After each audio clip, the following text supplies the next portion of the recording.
Buenos días, queridos y queridas telescuchas. En el día de hoy, como ya es costumbre, haremos lectura de nuestra más reciente columna, la cual denominamos el COVID-19, las ayudas y su sobrecosto. En Colombia existe una crisis social de grandes dimensiones que los gobiernos maquillan y ocultan a su conveniencia. Según cifras reveladas por el DANE, de acuerdo al informe del mercado laboral, nos indican que aproximadamente 3.216.000 colombianos se encuentran desempleados. 5.7 millones de connacionales logran obtener el ingreso para su subsistencia de la actividad informal. Y actualmente mucho más de 16 millones de compatriotas se encuentran en medio de la nefasta y deplorable situación que genera la pobreza. Bajo este panorama desolador se presenta una gran amenaza, el COVID-19, una pandemia que amenaza la salud pública, integridad y subsistencia de las personas. Por lo que el gobierno nacional se vio en la necesidad de implementar medidas de choque contundentes para evitar su contagio y propagación. Por eso decretó la cuarentena obligatoria en todo el territorio nacional, agravando con ello la difícil situación económica y social de millones de colombianos que ante las medidas se les imposibilita aún más ganarse su sustento y el de su familia. Ante esta realidad se decreta el estado de emergencia y se promulgan otros decretos que garantizan a las personas vulnerables contar con subsidios y ayudas que le aseguran mitigar su precaria situación.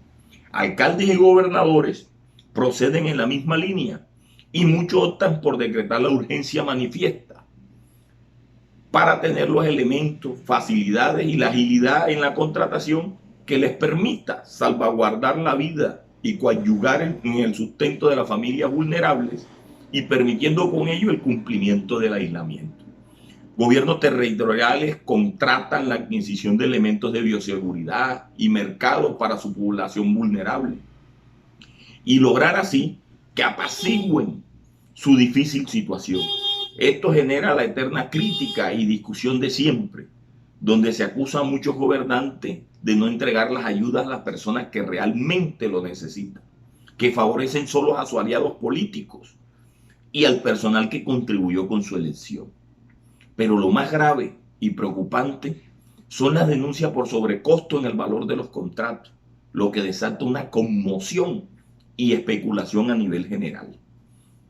Pero lo que muchos olvidan, desconocen u omiten son los gastos que deben cubrir los contratistas derivados del contrato, como lo son el pago de estampillas, parafiscales, retefuente, impuestos, pólizas de garantía y demás, que deben incluirse en el costo que la entidad debe pagar para que el contratista le sea rentable y no incurra en pérdidas. Debemos ser objetivos al momento de criticar y denunciar. No podemos pretender que se contrate a precio de mercado, obviando que existe deber legal de los contratistas de cumplir unas obligaciones. Por ejemplo, en un contrato de 100 millones de pesos, debe asumir en algunos municipios el pago de estampillas del 4% pro anciano, el 2% pro deporte, el 2% pro cultura, el 3% pro desarrollo, el 0.5% por universidad y el 1.5% departamental, lo que representaría un equivalente al 13%.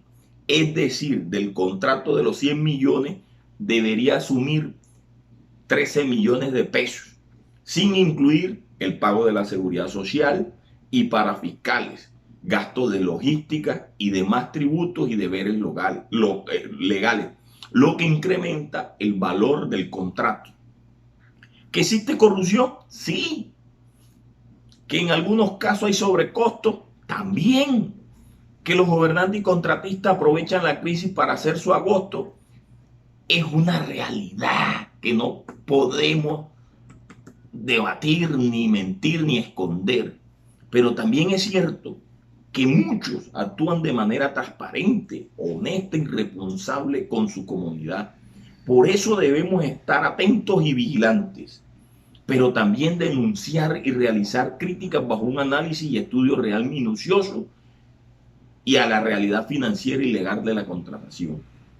Porque los recursos públicos son sagrados, más en estos momentos de crisis, donde no podemos permitir que manos criminales se aprovechen de la pandemia para llenar sus arcas.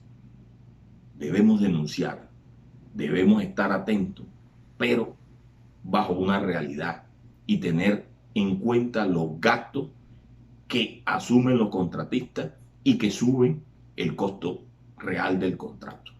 Bueno, mis queridos amigos, esa era mi columna de hoy. Espero que la analicen, reflexionen, la compartan, la comenten. Dios me los bendiga a todos y recuerden, quédense en casa.